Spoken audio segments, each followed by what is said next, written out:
Il y a un gros dossier qui va lui arriver très vite dessus, si je puis dire. Enfin, en tout cas, sur son bureau, c'est le dossier Notre-Dame-des-Landes.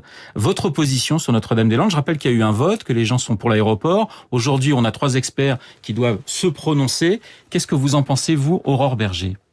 Moi, ce que j'en pense, c'est qu'en effet, il y a eu un référendum et que ce référendum doit pouvoir, pour moi, être suivi des faits.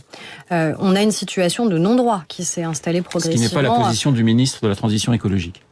Il a mandaté des experts. On va attendre les conclusions de ces experts. Et ce sont des experts qui sont indépendants, qui ont été choisis. Ce qui est une évidence, c'est qu'il y a une zone de non-droit qui s'est progressivement installée sur Notre-Dame-des-Landes. On a la ville de Nantes qui est de manière très régulière, malheureusement, la victime collatérale de ces affrontements qui sont parfois extraordinairement violents, notamment dans le centre-ville de Nantes. On a une ZAD qui s'est mise en place avec des gens qui, aujourd'hui, sont assez jusqu'au boutistes dans la démarche, c'est le moins qu'on puisse dire, je pense. Donc, ce qu'a dit le président de la République, c'est justement, on fait en sorte d'avoir des experts indépendants qui sont mandatés pour évaluer la situation. Moi, j'ai pas envie qu'on se retrouve dans la situation de Sivens, où, malheureusement, on a dû avoir un décès.